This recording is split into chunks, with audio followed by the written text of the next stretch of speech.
Joy has kind of, I would say the relationship that she has with Rudy, her father, is more just kind of helpless. It's kind of, he is who he is. He's not going to change. You know, she does the best with what she can with Rudy.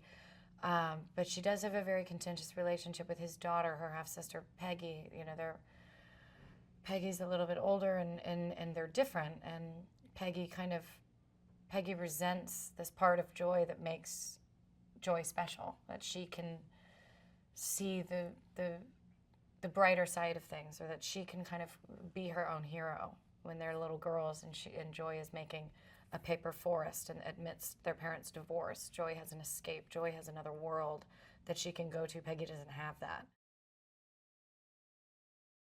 She wanted so badly to impress her family, and then it's kind of sad how much worse it gets when you do impress them, because then they need something from you, then they want something from you, then they're, you know, and Joy's family in particular, they're always taking something from her. They're taking her willpower, they're taking her hope, saying you can't do this, and you're just not good enough for this, you're just not smart enough for this, you're just not business-minded and taking, and then when she thwarts through that and finds success, then they continue to take from her, and it's sad, and it's unfortunately very true for a lot of people who've found success, that end up needing to give more to the people who never gave them a thing, or, you know, I'm here in spite of you, and yet I feel like I owe you, is a very true theme with success.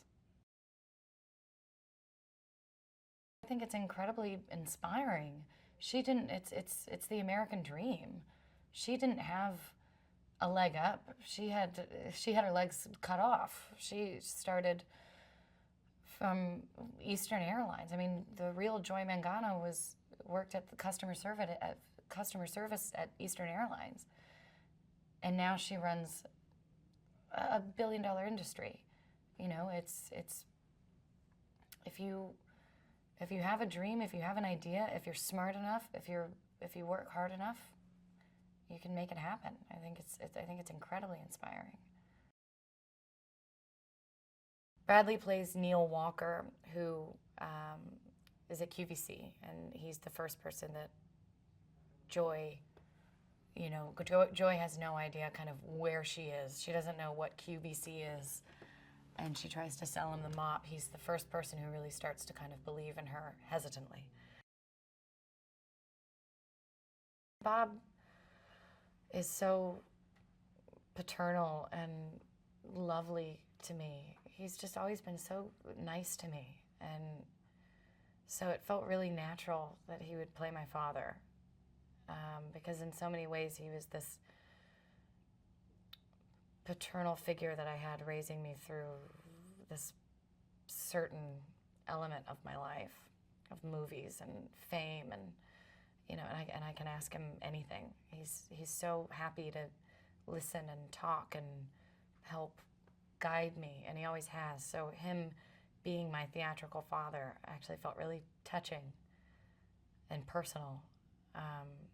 And obviously acting with him is just a different experience. David is committed to telling the truth behind a story. He's committed to finding the truth in a character, and the truth with great success is the growing pains. How did you get there? Where were you before? What happened, and what did it take to get you to even just come up with this idea, let alone build a billion-dollar industry? He's the one that thinks, but where did just the idea come from? I hope that they take away more than one thing that they were expecting to, because it's so easy to call it the story of the American dream, or, you know, a gangster movie at the heart of a woman, with the heart of a woman, or, you know, there's so many, but it's so multi-layered. There's the story about getting to know yourself. There's a story about family, about imagination, faith in yourself, ruthlessness, what it takes to find success, what it means when you find it. There are so many different elements to this movie that I just hope people can walk away with all of them.